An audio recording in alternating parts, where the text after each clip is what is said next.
Hello student, स्वागत है आपका यूपीएससी बिट डीएस में, जिसमें हम पढ़ रहे हैं विजन आईएएस का पीटी 365, जिसमें ये हमारा पाँचवा पार्ट है। हमने 4 पार्ट को पहले कंप्लीट कर चुके हैं। अब हम 5वां पार्ट स्टार्ट कर रहे हैं, जिसमें पहला टॉपिक है जलवायु संबंधी अन्य सुर्खियाँ एवं अवधारणाएँ, जिसमें पहला आएगा पहली carbon neutral panchayat.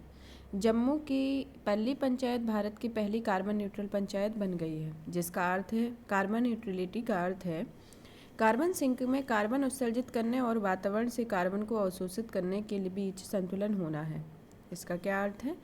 Carbon sink में कार्बन उत्सर्जित करने और वातावरण से कार्बन को अवशोषित करने के बीच का जो संतुलन होता है उसे कार्बन न्यूट्रलिटी कहते हैं। कार्बन डाइऑक्साइड को वायुमंडल से हटाना और फिर उसका भंडारण करना कार्बन संचयन के रूप में जाना जाता है। Climate tipping point. Climate tipping point क्या है? पहली बार वैज्ञानिकों ने पूर्वी अंटार्कटिका में कोंगर आइस शेल्फ में को टूटते हुए अवलोकित किया है। ये कहाँ है? कोंगर आइस शेल्फ, यह पूर्वी अंटार्कटिका में है। इसे टूटते हुए देखा है। यह अवलोकन व्यापक पैमाने पर सैटेलाइट से प्राप्त तस्वीरों के कारण संभव हो सका है, जिसका कारण ऐसी घटनाएं बढ़ते तापमान के कारण घटित हो रही हैं। बढ़ते तापमान के कारण उत्तरी और दक्षिणी दोनों ध्रुवों के विपरीत ऋतुओं के तापमान में औसत तापमान में वृद्धि देखी जा रही है। क्लाइमेट टिपिंग पॉइंट क्या है, इसको हम देखते हैं। जैसे इसमें जो नंबर वाइज दिए गए हैं 1 2 3 4 5 6 7 8 9 तक दिए हैं। जिसमें पहला जो क्षेत्र है इसका क्लाइमेट टिपिंग पॉइंट्स का पहला क्षेत्र है अमेजन वर्षावन, बार बार सूखा पड़ना। आर्कटिक हिम, दूसरा जो है आर्कटिक हिम आवरण, जिसमें हिमावरण के क्षेत्र में कमी आना। और अटलांटिक परिसंचरण, इसकी गति 1950 की तुलना में धीमी हुई है, जो थर्ड पॉइंट है। फोर्थ पॉइंट जो लोकेशन वाइज भी दिखाया गया है, यहाँ बोरियल वन है जो वनाग्नि की घटनाओं में वृद्धि के कारण फेमस है। और ये 5वां है प्रवाल भित्तियाँ। प्रवाल भित्तियाँ कहाँ? ऑस्ट्रेलिया की। व्यापक पैमाने पर कमी के लिए ग्रीनलैंड का आवरण जो 6 नंबर पे है।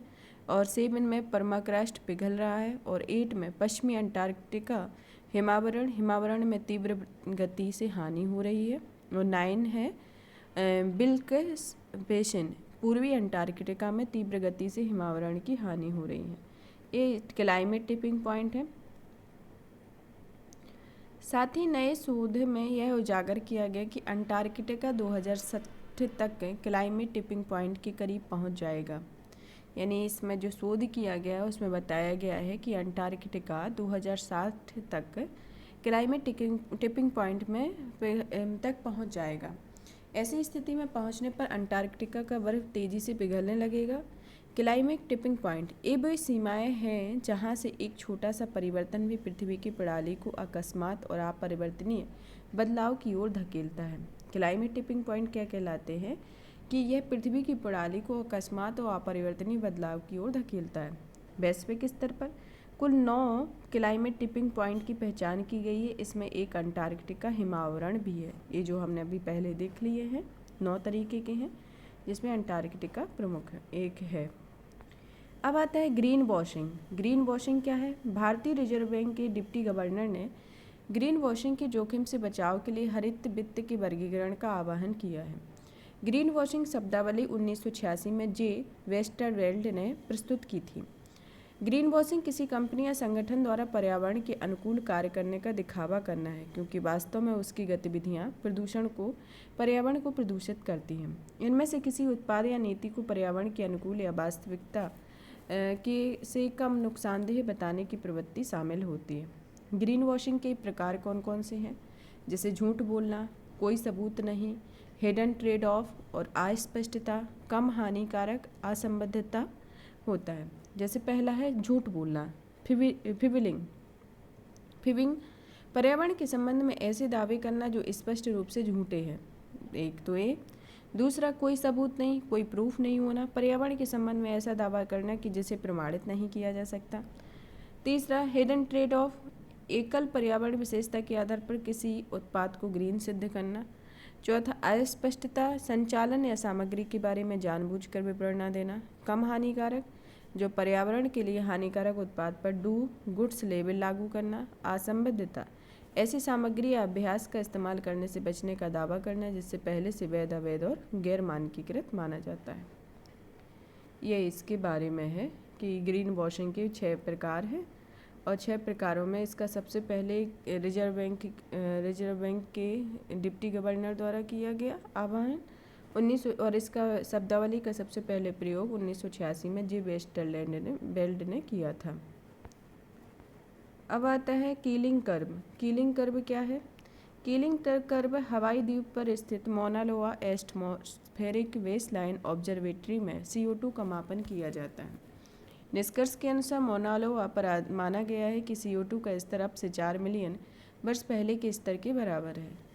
मौना लोआ एटमॉस्फेरिक बेसलाइन ऑब्जर्वेटरी का संचालन संयुक्त राज्य अमेरिका का national oceanic and atmospheric administration करता है। यह 1958 से कीलिंग कर्व के तहत वैश्विक वायुमंडलीय CO2 सांद्रता का दैनिक रिकॉर्ड रखने वाला स्थल है। इस स्थल में विश्व के सबसे बड़े सक्रिय मौना लोआ ज्वालामुखी की ढलानों पर है। मापी गई अन्य गैसों में शामिल कौन कौन सी गैसें हैं? Carbon dioxide, methane, nitrous oxide, sulphur dioxide आदि हैं। कीलिंग कर्व का नाम डॉक्टर चार्ल्स डेविड कीलिंग के नाम से रखा गया है। यह विश्व में वायुमंडलीय CO2 का सबसे लंबा निर्वात तकनीकी रिकॉर्ड है। अब प्रमुख रिपोर्ट एवं सूचकांक देखते हैं। जो 2021 की रिपोर्ट है वर्ल्ड मेट्रोलॉजिकल ऑर्गेनाइजेशन के द्वारा जारी की गई है। कौन सी रिपोर्ट है यह? वैश्विक जलवायु स्थिति रिपोर्ट 2021। इसे विश्व मौसम विज्ञान संगठन के द्वारा जारी किया गया है। इसमें जलवायु संकेतक के बारे में विवरण देती है। पहला, तापमान, महासागरीय ऊष्मा, महासागरीय अम्लीकरण, समुद्र के स्तर में वृद्धि, समुद्री बर्फ हिमनद और चरम मौसम इसके इम्पोर्टेंट पॉइंट हैं। यह जलवायु परिवर्तन पर अंतर सरकारी पैनल की 6ठी आकलन रिपोर्ट की पूरक रिपोर्ट है। इसके मुख्य निष्कर्ष के कौन कौन से बिंदु हैं? यह वैश्विक औसत समुद्र स्तर 2021 में एक नए रिकॉर्ड उच्च स्तर पर पहुंच गया था। वर्ष 2013 से 21 की अवधि में इसे प्रतिवर्ष औसतन 4.5 मिलीमीटर की वृद्धि हुई है। लगभग पूरे भारतीय तट पर समुद्र जल का स्तर वैश्विक औसत की तुलना में तेजी से बढ़ रहा है। सबसे अधिक आंतरिक विस्थापन वाले देश चीन, वियतनाम, फिलीपींस है। अब इसमें आता है विश्व मौसम संगठन क्या है? इसकी उत्पत्ति जब यह 1950 में WMO कन्वेंशन की अभिपुष्टि से स्थापित एक अंतर सरकारी संगठन है जिसका मुख्यालय जेनेवा, स्विट्जरलैंड में है। इसकी उत्पत्ति 1873 में स्थापित अंतर्राष्ट्रीय मौसम विज्ञान संगठन से हुई है। इसका उद्देश्य यह संगठन पृथ्वी के वायुमंडल की स्थिति और व्यवहार पर अंतर्राष्ट्रीय सहयोग एवं समन्वय के लिए समर्पित है। साथ ही यह पृथ्वी के वायुमंडल के साथ भूमि और महासागरों तथा मौसम एवं जलवायु के साथ इसकी अंतर्क्रिया व इससे उत्पन्न जल संसाधनों के परिणामी वितरण के लिए भी समर्पित है। सदस्यों की संख्या 193 है जिसमें भारत भी सदस्य देश है। अन्य महत्वपूर्ण जानकारी में देखते हैं कि विश्व मौसम विज्ञान कांग्रेस इसका सर्वोच्च निकाय है और यह संयुक्त राष्ट्र संघ की एक विशेष एजेंसी है। इसमें कौन सी रिपोर्ट हमने देखी है? रिपोर्ट वैश्विक जलवायु स्थिति रिपोर्ट 2021 जारी की गई है जो विश्व मौसम विभाग संगठन के द्वारा जारी की जाती है जिसके बारे में हमने देखा है। इसके 6 चरण हैं। अब आता है global ocean observatory system report card 2022। ये इसके जारीकर्ता इसे यूनेस्को के अंतर सरकारी महासागर विज्ञान कोष और GOOS के अन्य भागीदारों के साथ साझेदारी में जारी किया जाता है। इसे 2017 से प्रतिवर्ष जारी किया जा रहा है।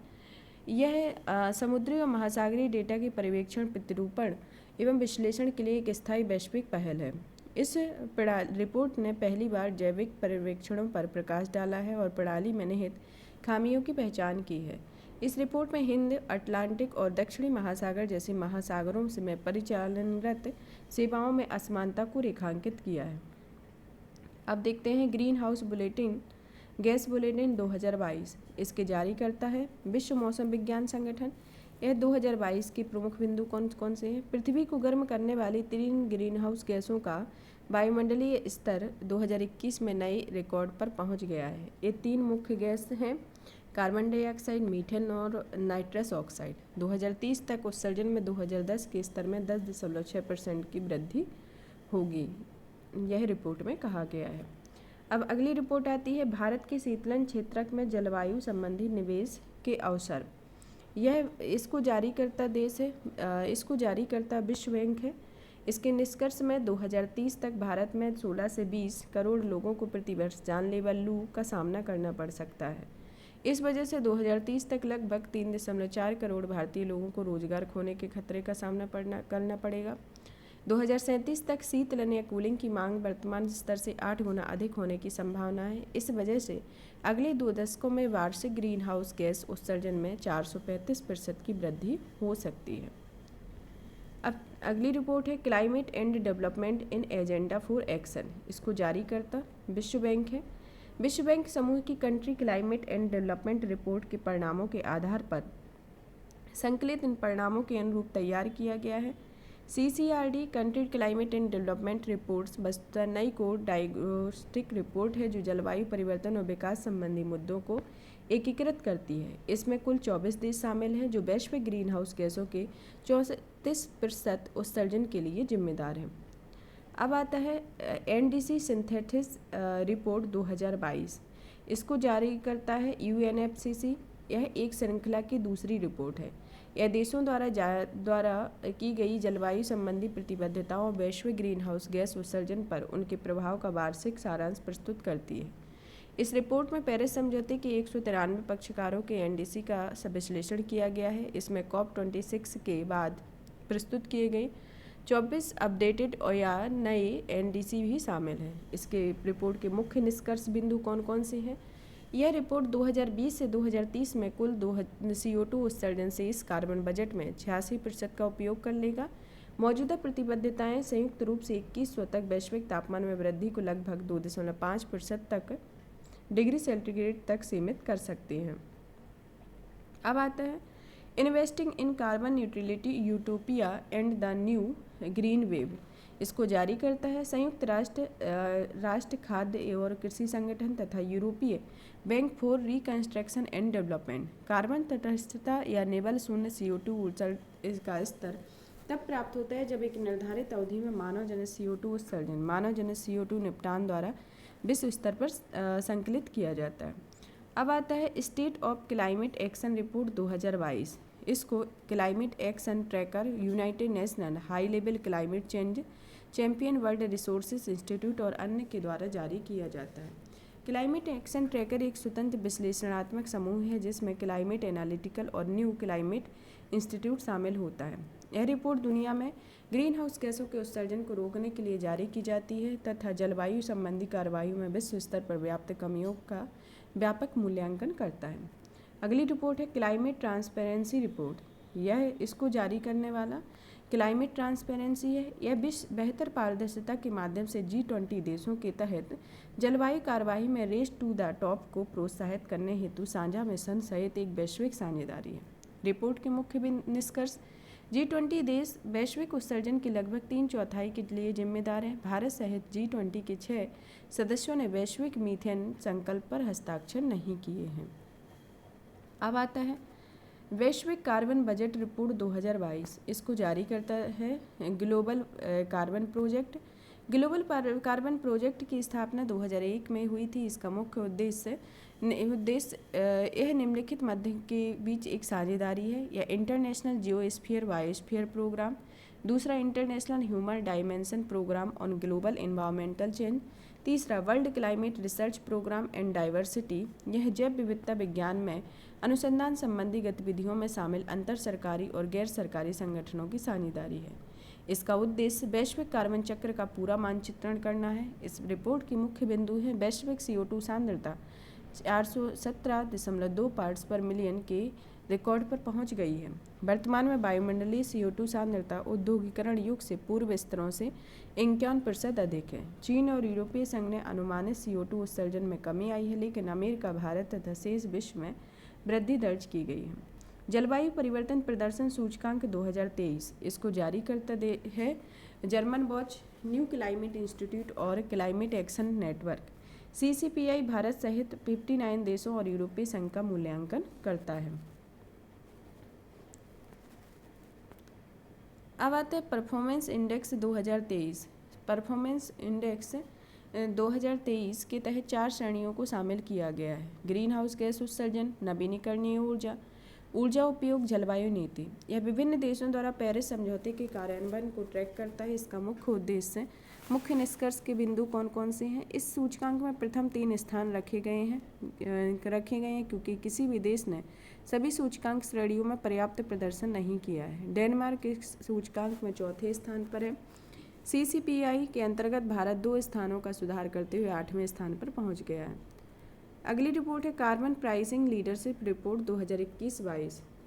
इसको जारी करता है। यह report carbon pricing leadership coalition के सचिवालय द्वारा जारी की जाती है। कार्बन प्राइसिंग लीडरशिप कोएलिशन एक स्वैच्छिक पहल है। यह सरकार, व्यवसाय, नागरिक समाज और शिक्षा जगत के नेतृत्व को एक साथ लाती है। इसे प्रभावी जलवायु में तेजी लाने और उसके वित्त पोषण के लिए एक साधन के रूप में कार्बन मूल्य निर्धारण की वैश्विक समझ में वृद्धि की जाती है।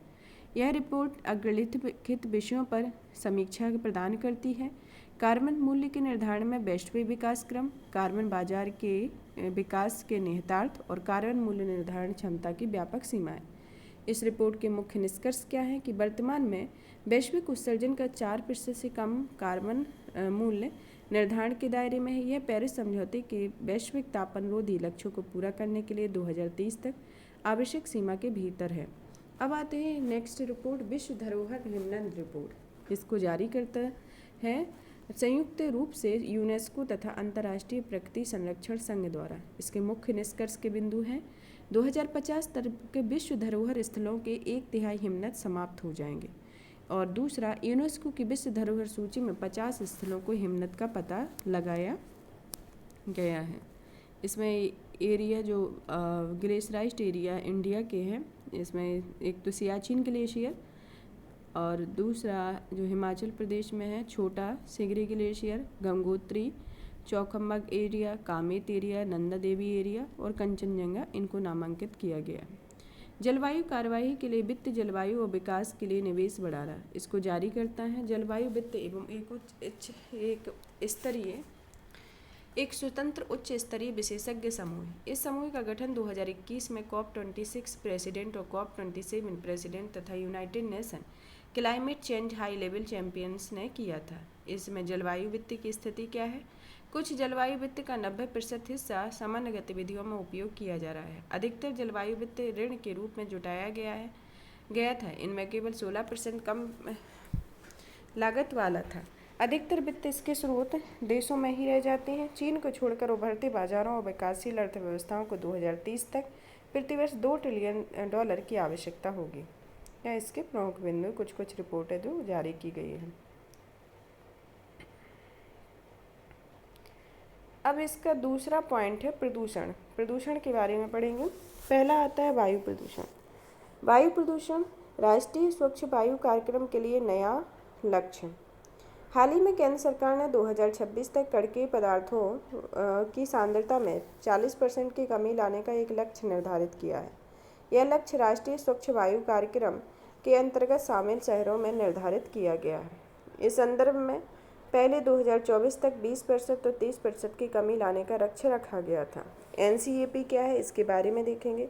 इसे 2019 में प्रारंभ किया गया था। इसका उद्देश्य वायुमंडल प्रदूषण की रोकथाम, नियंत्रण, निवारण हेतु एक व्यापक समन्वय कार्य योजना तैयार करना है। शुरुआत में इसके तहत देश में PM10 और PM2.5 की सांद्रता में 2024 तक 20% से 30% की कमी करने का लक्ष्य निर्धारित किया गया था। इस लक्ष्य को 2017 में आधार वर्ष के रूप में निर्धारित किया गया था। इसकी प्रमुख विशेषताएं कौन कौन सी हैं? पहला, NCAP के तहत अलग अलग शहरों के लिए अलग अलग कार्य योजनाएं तैयार की गई हैं। इन कार्य योजनाओं में निम्नलिखित हैं: वायु की गुणवत्ता संबंधी निगरानी हेतु नेटवर्क को मजबूत करना, वाहनों और उद्योगों में होने वाले उत्सर्जन को कम करना और इस बारे में लोगों को अधिक जागरूक बनाना आदि इसकी प्रमुख विषय इसमें शामिल है। इसे देश के 132 शहरों में लागू किया गया है। इसमें शामिल हैं 123 गैर प्राप्ति शहरों को शामिल किया गया है। लगातार 5 वर्षों तक राष्ट्रीय परिवेशी वायु गुणवत्ता मानकों के अनुरूप अपनी वायु गुणवत्ता को बरकरार नहीं रखने वाले शहरों को NAC कहते हैं। इसमें 10 लाख से अधिक आबादी वाले 8 शहरों को शामिल किया गया है। इनका चयन 15वें वित्त आयोग द्वारा किया गया है ताकि ये शहर वायु गुणवत्ता में सुधार हेतु प्रदर्शन आधारित अनुदान प्राप्त कर पाएँ। प्राण पोर्टल NCAP के कार्यान्वयन की निगरानी करता है। अब इसके क्या उपलब्धियां रहीं और क्या इसकी विफलताएं रहीं, इनको देखते हैं। वर्ष 2017 की तुलना में वर्ष 2021-22 में 95 शहरों में PM10 की सांद्रता में समग्र रूप से सुधार हुआ है और दिल्ली में PM10 की सांद्रता वर्ष 2017 में 241 माइक्रोग्राम प्रति घन मीटर थी, जो घटकर वर्ष 2021 में 196 माइक्रोग्राम प्रति घन मीटर हो गई है। इसकी विफलताएं कौन कौन सी हैं? दिल्ली वैश्विक स्तर पर लगातार चौथे वर्ष भी सबसे प्रदूषित राजधानी बनी हुई है। और दूसरा, दुनिया के शीर्ष 50 शहरी सबसे प्रदूषित शहरों में 35 भारतीय शहर शामिल हैं। और WHO के वायु गुणवत्ता दिशा निर्देश में यह उल्लेख किया गया है कि PM2.5 की वार्षिक औसत सांद्रता 5 माइक्रोग्राम प्रति घन मीटर से अधिक नहीं होनी चाहिए। वर्ष 2021 में भारत का कोई भी शहर इस लक्ष्य को प्राप्त नहीं कर पाया। ये इसकी विफलताएं रहीं। अब पढ़ते हैं नेक्स्ट पॉइंट में। कुछ इससे संबंधित तथ्य हैं जो स्वच्छ वायु सर्वेक्षण। स्वच्छ वायु सर्वेक्षण ministry of environment forest and climate change राष्ट्रीय स्वच्छ वायु कार्यक्रम के तहत स्वच्छ वायु सर्वेक्षण शुरू किया गया। SVS शहरी कार्य योजनाओं को लागू करने के लिए देश के 131 शहरों को रैंक प्रदान करता है। शहरी कार्य योजनाओं को NACP 2019 के अंतर्गत तैयार किया गया है। इसमें योजना के तहत 2025 से 26 में वायु प्रदूषण में 40% से कम लाने का लक्ष्य निर्धारित किया है। 131 शहरों को जनसंख्या के आधार पर निम्नलिखित 3 समूह में बांटा गया है। पहला, 10 लाख से अधिक जनसंख्या वाले शहर, और 3 से 10 लाख के, और 3 लाख से कम जनसंख्या वाले शहर। सर्वेक्षण के लिए शहरों को प्राण ऑनलाइन पोर्टल पर दिए गए फ्रेमवर्क के अनुसार वार्षिक स्व आकलन करना अनिवार्य है और निम्नलिखित के उपबंध में की गई गतिविधियों और उपायों के कार्यान्वयन से जुड़ी रिपोर्ट देना अनिवार्य है। ठोस अपशिष्ट प्रबंधन, सड़क धूल प्रबंधन, निर्माण कार्य, डोमिलेशन, अपशिष्ट प्रबंधन, वाहनों के उत्सर्जन और औद्योगिक प्रदूषण नियंत्रण है।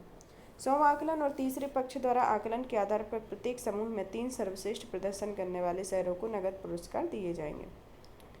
अब नेक्स्ट पॉइंट आता है ताप विद्युत संयंत्रों के लिए मापदंड। इसके क्या मापदंड है, इस सुर्खियों में क्यों आया है, देखते हैं। पर्यावरण, वन और जलवायु परिवर्तन मंत्रालय ने SO2 मानदंडों को अपनाने के लिए ताप विद्युत संयंत्रों को 2 वर्षों का समय दिया है। ये इसके लिए ताप विद्युत संयंत्रों को 2 वर्षों का समय दिया है। इसके मानदंड क्या है, इनके बारे में देखते हैं। 2015 में पर्यावरण, वन और जलवायु परिवर्तन मंत्रालय ने कोयला आधारित ताप विद्युत संयंत्रों द्वारा particulate matter, sulphur dioxide, nitrogen oxide और पारा तथा जल उपयोग के पर्यावरणीय मानदंडों को अधिसूचित किया था। प्रारंभ में इन मानदंडों को 2017 तक लागू करना था, बाद में इसे 2022 तक बढ़ा दिया गया। मतलब 2015 में इसकी अधिसूचित किया गया, 2017 तक इसको लागू करना था, जिसको 2022 तक बढ़ा दिया गया। अब SO2 को लागू करने की समय सीमा को सभी 3 श्रेणियों में TPP के लिए और बढ़ा दिया गया। हालांकि PM और NOx मानकों को पूरा करने के लिए समय सीमा को अपरिवर्तित की रखा गया है। मानदंडों के अनुपालन के लिए मौजूदा TPP में फ्लू गैस डीसल्फनाइजेशन, चयनात्मक उत्प्रेरक कटौती आदि जैसे उत्सर्जन नियंत्रकों का प्रयोग अनिवार्य किया गया है। FDG प्रौद्योगिकियों का एक ऐसा सेट है, मतलब फ्लू गैस डीसल्फराइजेशन प्रौद्योगिकियों का एक ऐसा सेट है जिसका उपयोग जीवाश्म ईंधन चालित विद्युत संयंत्रों में उत्सर्जित फ्लू गैस और अन्य सल्फर डाइऑक्साइड उत्सर्जित प्रक्रियाओं में होने वाले उत्सर्जन से CO2 को हटाने के लिए किया जाता है। ताप विद्युत संयंत्रों के लिए SO2 के मानदंड क्या है, इसको देखते हैं। श्रेणी 1 में इसका मानदंड है राष्ट्रीय राजधानी क्षेत्र के 10 किलोमीटर के भीतर और 10 लाख से अधिक आबादी वाले शहरों में SO2 उत्सर्जन के अलावा अन्य मानदंडों के लिए समय सीमा इसमें 2022 के अंत तक, और SO2 के उत्सर्जन के लिए समय सीमा क्या है, 2024 के अंत तक। और बी श्रेणी का जो लक्ष्य रखा गया मानदंड है, लक्ष्य की गैर प्राप्ति वाले शहरों में जो राष्ट्रीय परिवेशी वायु गुणवत्ता मानकों को पूरा नहीं कर रहे हैं और जो गंभीर रूप से प्रदूषित क्षेत्रों के 10 किलोमीटर के दायरे के अंतर्गत हैं। इसके अंतर्गत 2023 है और इसमें 2025 है। और शेष संयंत्र में 2024 के अंत तक, और यह है 2026 के अंत तक है। क्या आप जानते हैं कि कोयले के जलने वाली तापीय विद्युत संयंत्र परिवेशी वायु में आधी से अधिक सल्फर डाइऑक्साइड सांद्रता, 30% नाइट्रोजन ऑक्साइड तथा 20% कणकीय पदार्थ में योगदान देती है। क्या क्या देती है? आधी से अधिक सल्फर डाइऑक्साइड सांद्रता, 30% नाइट्रोजन ऑक्साइड और 20% कणकीय पदार्थ। वायु गुणवत्ता प्रबंधन आयोग इस सुर्खियों में क्यों रहा है? जनवरी 2023 में से दिल्ली और इसके आसपास के शहरों में कोयले के उपयोग पर प्रतिबंध लगा दिया गया है। इससे संबंधित तथ्य। वायु गुणवत्ता प्रबंधन आयोग ने ग्रीन हाउस गैस उत्सर्जन को कम करने के लिए औद्योगिक, घरेलू और अन्य विविध अनुप्रयोगों में कोयले के उपयोग पर प्रतिबंध लगाने के निर्देश जारी किए हैं। हालांकि ताप विद्युत संयंत्रों में सल्फर की कम मात्रा वाले कोयले के उपयोग को प्रतिबंध से छूट दी गई है। कोयले के उपयोग के प्रतिबंध के कार्यान्वयन की तिथि। कोयले के उपयोग पर प्रतिबंध 1 अक्टूबर से पाइप्ड नेचुरल गैस अवसंरचना और आपूर्ति वाले क्षेत्रों पर लागू होगा। जहां PNG की आपूर्ति अभी उपलब्ध नहीं है, यह प्रतिबंध 1 जनवरी 2023 से लागू होगा। अब देखते हैं वायु गुणवत्ता प्रबंधन आयोग के बारे में। यह एक वैधानिक निकाय है। इसे राष्ट्रीय राजधानी क्षेत्र और निकटवर्ती क्षेत्रों में वायु गुणवत्ता प्रबंधन आयोग अधिनियम 2021 के तहत स्थापित किया गया है। पहली बार 2020 में एक अध्यादेश के माध्यम से इसे स्थापित किया गया था। इसके अध्यक्ष में पर्यावरण और प्रदूषण के क्षेत्र में कम से कम 15 वर्ष के कार्यानुभव एवं 25 वर्ष के प्रशासनिक अनुभव वाले व्यक्ति को इसका अध्यक्ष चुना जाएगा। इसमें अपील, CAQM के आदेशों, निर्देशों आदि को राष्ट्रीय हरित अधिकरण में चुनौती दी जा सकती है। इसके कार्य क्या है? यह वायु गुणवत्ता की निगरानी पर कार्यान्वयन पर समन्वय करता है। यह राष्ट्रीय राजधानी क्षेत्र में वायु प्रदूषण को रोकने और नियंत्रित करने के लिए योजना बनाता है, उसे क्रियान्वित करता है। यह तकनीकी संस्थानों के साथ नेटवर्किंग के माध्यम से अनुसंधान और विकास का संचालन करता है। अब संबंधित सुर्खियाँ क्या है? Graded response action plan. यह क्या है? वायु गुणवत्ता प्रबंधन आयोग ने राष्ट्रीय राजधानी क्षेत्र में ग्रेडेड रिस्पॉन्स एक्शन प्लान के चरण पहले के तहत उपायों को तत्काल प्रभाव में लाने के आदेश जारी किए हैं। दिल्ली में वायु गुणवत्ता खराब श्रेणी में पहुंच गई है। इसके परिणामस्वरूप इन आदेशों को लागू करने का निर्देश दिया गया है। GRAP दिल्ली NCR में वायु प्रदूषण से निपटने के लिए एक कार्य योजना प्रस्तुत करता है। यह कार्य योजना प्रतिकूल वायु गुणवत्ता के 4 विभिन्न चरणों पर आधारित है। इसको हम इसमें देख सकते हैं कि वायु गुणवत्ता और बताए गए उपाय क्या हैं। चरण फर्स्ट में यह सबसे खराब माना जाता है, जो 200 से 300 के बीच आता है। 500 वर्ग मीटर या उससे अधिक के भूखंडों पर निर्माण और विध्वंस गतिविधियों पर रोक, वायु प्रदूषण की घटनाओं आदि की रिपोर्टिंग के लिए जन जागरूकता फैलाना। चरण सेकंड में बहुत खराब वाली स्थिति आती है, जो 301 से 400 के बीच होता है। इसमें बताए गए क्या उपाय हैं?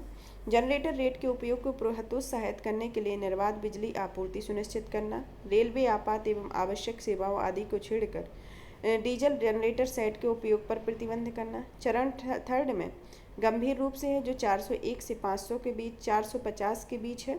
CAQM द्वारा अनुमोदित ईंधन पर काम नहीं करने वाले ईंट भट्टों और ऊष्मीय मिश्रण संयंत्रों को बंद करना। चरण 4 एक जो गंभीर के रूप में है, यह चौपहिया डीजल हल्के मोटर वाहनों को अनुमति नहीं दी जाएगी।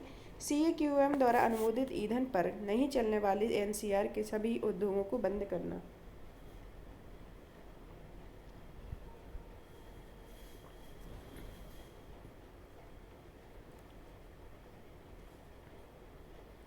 अब देखते हैं बायो डिकम्पोजर क्या है। दिल्ली सरकार ने पराली जलाने पर रोक लगाने के लिए खेतों में बायो डिकम्पोजर का छिड़काव किया है। बायो डिकम्पोजर कैप्सूल क्या होते हैं? यह भारतीय कृषि अनुसंधान संस्थान द्वारा विकसित किए गए हैं। यह कैप्सूल 15 से 20 दिनों की अवधि में पराली जलाने के बाद खाद में बदलकर इसके अपघटन की प्रक्रिया को तेज कर देते हैं। यह लाभकारी सूक्ष्म जीवों के एक समूह से बना होता है। अब पढ़ते हैं विश्व स्वास्थ्य संगठन का वायु गुणवत्ता डेटाबेस। यह सुर्खियों में क्यों है? WHO ने अपने वायु गुणवत्ता के लिए 2022 का अपडेट जारी किया है। इस अपडेटेड में क्या क्या पॉइंट है? पहला, संपूर्ण वैश्विक आबादी WHO की स्वीकार्य वायु गुणवत्ता सीमा से अधिक प्रदूषित वायु में श्वास लेती है। नया वायु गुणवत्ता डेटाबेस पहली बार नाइट्रोजन डाइऑक्साइड NO2 की वार्षिक औसत सांद्रता की वास्तविक माप प्रस्तुत करता है। यह एक सामान्य शहरी प्रदूषित और पार्टिकुलेट मैटर तथा ओजोन का पूर्ववर्ती घटक है। इसमें 10 माइक्रोन या 2.5 माइक्रोन के बराबर या उससे छोटे वाले पार्टिकुलेट मैटर हैं। WHO वायु गुणवत्ता निर्देशांक के बारे में क्या कहता है? इसमें सामान्य वायु प्रदूषकों PM, O3, NO2 और SO2 के लिए अनुशंसित स्तर और अंतरिम लक्ष्य शामिल हैं। इसमें पहली बार उसे 1987 में जारी किया गया था। इसका नवीनतम संस्करण 2021 है। संबंधित सुर्खियाँ: भारतीय राष्ट्रीय वायु गुणवत्ता संसाधन फ्रेमवर्क। राष्ट्रीय वायु गुणवत्ता संसाधन फ्रेमवर्क भारत के विभिन्न जलवायु क्षेत्रों में वायु प्रदूषण के मुद्दों को संबोधित करने के लिए एक सूचना तंत्र है। यह तंत्र सरकार, नगरपालिकाओं और स्टार्टअप और निजी क्षेत्रों में निर्णय लेने में मदद करेगा। इसे प्रधान वैधानिक सलाहकार कार्यालय की सहायता से राष्ट्रीय उन्नत अध्ययन संस्थान बेंगलुरु द्वारा विकसित किया गया है तथा यह वायु गुणवत्ता डेटा एकत्र करने, इसके प्रभाव अध्ययन करने और विज्ञान आधारित समाधानों को लागू करने के लिए एक मार्गदर्शिका प्रदान करेगा। इसकी उत्सर्जन सूची, एयर शेड और समन, मानव स्वास्थ्य तथा कृषि आदि पर प्रभाव सहित 5 मॉड्यूल होंगे। यह भारतीय राष्ट्रीय वायु गुणवत्ता संसाधन फ्रेमवर्क के बारे में दिया गया। अब कुछ वायु प्रदूषण से संबंधित कौन कौन सी पहल की गई हैं? भारत स्टेज 6 मानदंड। दिल्ली NCR में बढ़ते वायु प्रदूषण पर अंकुश लगाने के लिए BS3 और BS4 के डीजल वाहनों पर प्रतिबंध लगा दिया गया। BS मानदंड मोटर वाहनों सहित आंतरिक दहन इंजन उपकरणों में वायु प्रदूषकों के उत्सर्जन को नियंत्रित करता है। यह मानदंड यूरोपीय उत्सर्जन मानकों पर आधारित है। पहली बार BS फर्स्ट 2000 में पेश किया गया था। 1 अप्रैल 2020 को BS6 मानदंड अनिवार्य कर दिया गया। BS6 के अनुपालन क्या क्या है? पेट्रोल वाहन नाइट्रोजन ऑक्साइड उत्सर्जन में लगभग 25% की कमी कर सकेगा। साथ ही इसके द्वारा उत्सर्जित नाइट्रोजन ऑक्साइड 60 मिलीग्राम प्रति किलोमीटर से अधिक नहीं होने चाहिए। BS4 मानक में यह 80 किलोग्राम था।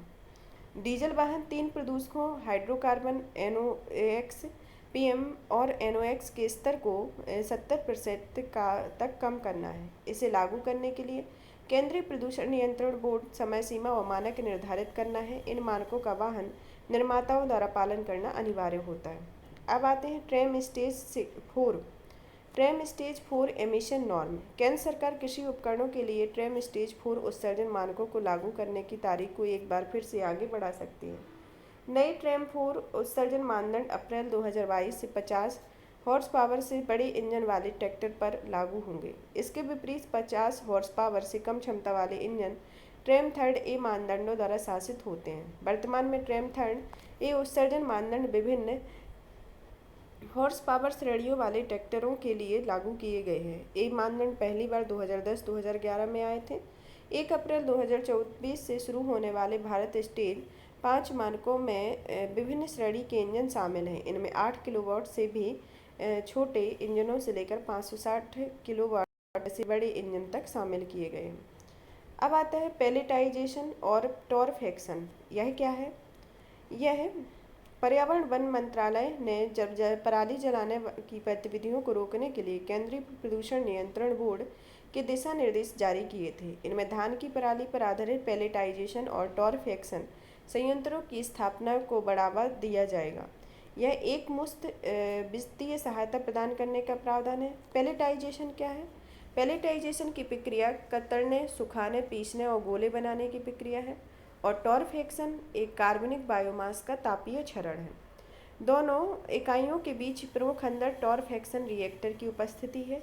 इस प्रक्रिया के तहत पेलेट्स में बनाए गए या टॉर्फाइड किए गए पुआल को ताप विद्युत संयंत्रों में कोयले के साथ मिलाया जाता है। इससे कोयले की बचत होगी और कार्बन उत्सर्जन में भी कमी आएगी। अब आता है ग्रीन क्रैकर्स। ग्रीन क्रैकर्स पटाखों के संदर्भ में है। पारंपरिक पटाखों की तुलना में हरित पटाखों को 30% कम वायु प्रदूषण होता है। इसके लाभ क्या क्या हैं? ये उत्सर्जन को पर्याप्त रूप से कम करते हैं, धूल को अवशोषित करते हैं और इसमें बेरियम नाइट्रेट जैसे खतरनाक तत्व भी नहीं होते हैं। उत्पादक, कहाँ से इनका उत्पादक है? इनका उत्पादन वैज्ञानिक औद्योगिक अनुसंधान परिषद द्वारा अनुमोदित लाइसेंस प्राप्त निर्माता कर सकते हैं। इसके अतिरिक्त पेट्रोलियम और विस्फोटक संरक्षा संगठन को यह प्रमाणित करने का दायित्व सौंपा गया है कि पटाखों का निर्माण आर्सेनिक, पारा तथा बेरियम के बिना किया जाए, साथ ही इनके धमाके की आवाज़ एक निश्चित सीमा से अधिक ना हो। इसकी 3 श्रेणियां हैं: स्वेस safe water releaser, STAR safe thermite cracker, SAFAL safe minimum aluminium. अब आता है Breathe Life campaign. Breathe Life campaign क्या है? इसे 2016 में शुरू किया गया था। यह वैश्विक अभियान है। यह शहरों और लोगों को हमारे स्वास्थ्य, जलवायु की रक्षा के लिए 2030 तक वायु प्रदूषण को सुरक्षित स्तर पर लाने के लिए कार्यवाही हेतु प्रेरित करता है। इसका नेतृत्व विश्व स्वास्थ्य संगठन, संयुक्त राष्ट्र पर्यावरण कार्यक्रम तथा climate and clean air coalition द्वारा किया जाता है। इसमें कौन कौन से शहर शामिल हैं? बेंगलुरु, भुवनेश्वर, देहरादून इसके सदस्य शहर हैं। ब्रीथ लाइन कैंपेन के तहत इस्तेमाल की जाने वाली रणनीतियों में शामिल हैं: सर्वोत्तम प्रथाओं को साझा करने के लिए शहरों के बीच संपर्क स्थापित करना, निगरानी बढ़ाना, बढ़ती मांगों के अनुरूप तेजी से समाधान उपलब्ध कराना और लोगों को सशक्त बनाना आदि हैं।